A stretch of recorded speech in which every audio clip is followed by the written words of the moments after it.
Hey everyone, and welcome to today's Explainer. So every single year, millions of people all around the globe participate in the ritual of Eid al-Adha. On the surface, it looks like this massive global event centered entirely around the sacrifice of animals. But if you look a little closer, there are incredibly deep historical, ethical, and spiritual layers beneath this practice that are honestly so often misunderstood or just entirely overlooked. So today, we're going to peel back those layers and uncover the true spirit and purpose of this ancient tradition. Okay, let's dive right into this.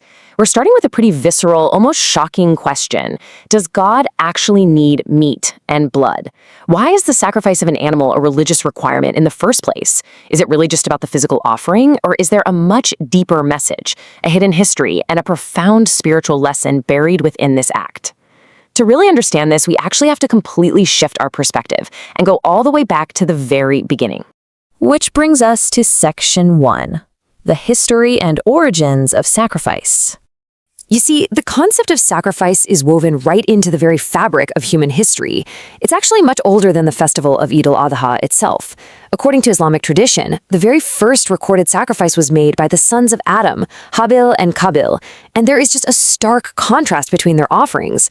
One brother offered his absolute best to God, given with a pure heart and completely clear intentions. The other brother, well, he offered something inferior, something he didn't really care much about, and he did it without any real sincerity. The result? Only the sacrifice offered with a pure heart was accepted. The physical action was completely identical, but the outcome was entirely different. So the absolutely crucial point here is niyat, intention. This is the foundational building block of the whole shebang. Without niyat, the physical act of sacrifice is, frankly, completely meaningless. The historical account of Adam's sons teaches us that God doesn't just look at the size of the animal or the scale of the action. He looks directly at the heart. The sincerity behind the action is literally the only thing that gives the action any real value. Let's move on to Section 2, the ultimate test of Hazrat Ibrahim. According to the historical texts, this was a moment of just immense emotional weight. Ibrahim was known as a deeply obedient and righteous prophet. After years and years of fervent prayer, he was finally blessed with a son, Ismail. But then he starts having a recurring dream, a divine command. He's being asked to sacrifice the very thing he loves most in the entire world, his own son. This wasn't just a test of faith, you guys. It was the absolute ultimate test of attachment. When Ibrahim shares this agonizing vision with his son, Ismail's response is documented as, "O my father, do as you are commanded. You will find me, if God wills, of the steadfast." Wow. Just wow. In the tradition, this represents a profound display of absolute trust, complete surrender, and total submission from both a father and a son to the will of God. And the tradition states that as Ibrahim moved to actually fulfill this heart-wrenching command, having fully proven his absolute devotion and his willingness to let go of his greatest worldly attachment, God intervened. He replaced Ismail with a ram. Ismail's life was spared, and in that incredible moment of ultimate submission, the sunnah, or tradition of animal sacrifice, was born. We practice it today not to mourn a loss, but to commemorate this truly profound test of faith. All right, on to Section 3, piety, not meat, is required. Remember that visceral hook question from the beginning of our explainer? Does God actually need meat and blood? Well, here's the direct answer, right out of the Quran. Their meat will not reach God, nor will their blood, but what reaches him is piety from you. It's stated explicitly right there. The physical components of the sacrifice, the flesh, the blood, they stay right here on earth. They do not ascend to the heavens. What actually ascends is taqwa, piety. God doesn't need a supply of meat.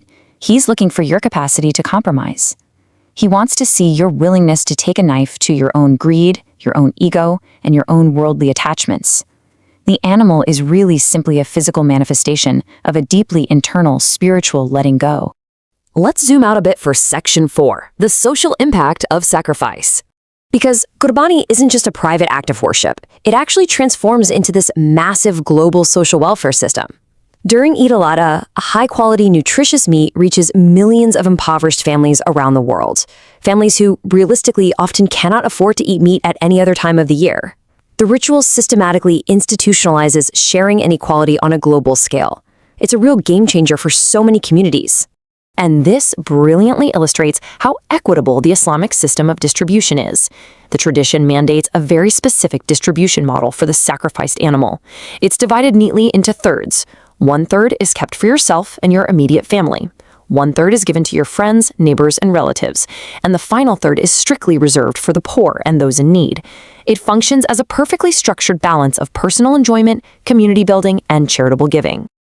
Okay, pivoting now to Section 5, the command for compassion towards animals. Today, you might hear arguments that animal sacrifice is inherently cruel. It's a pretty common misconception. However, an objective analysis of the historical text reveals a super strict ethical framework built completely around the practice, designed to prioritize compassion rather than unregulated brutality. Let's look at the actual facts here. Centuries before modern animal rights movements even existed, Islam institutionalized a strict code of animal welfare. Under these ethical rules, you absolutely cannot keep the animal hungry or thirsty. You must prevent any unnecessary pain. You are commanded to use an exceptionally sharp knife to ensure the process is as instantaneous as possible. You can't even sharpen the knife in front of the animal. And crucially, you cannot slaughter one animal in front of another to prevent psychological distress. The respect for the animal's life and comfort is outlined as absolutely paramount. And finally, our innermost layer, Section 6, the real message, sacrificing the ego. Now, what's really interesting about this duality presented in the teachings is this. On one side, sure, we have the physical sacrifice, the act of slaughtering the animal, but on the other side, we have the spiritual sacrifice, giving up our lies, our sins, our hatred, and our arrogance or to cover. The vital takeaway from the texts is that the physical act is entirely hollow, like literally pointless, if it isn't accompanied by the spiritual one. According to the philosophy behind Qurbani, if you go out and purchase the most expensive animal and distribute the meat perfectly, but you wake up the next day with the exact same arrogance, the same hatred, and the same toxic habits, well, the true essence of the ritual has been completely missed. The texts teach us that true obedience isn't just about shedding the blood of an animal.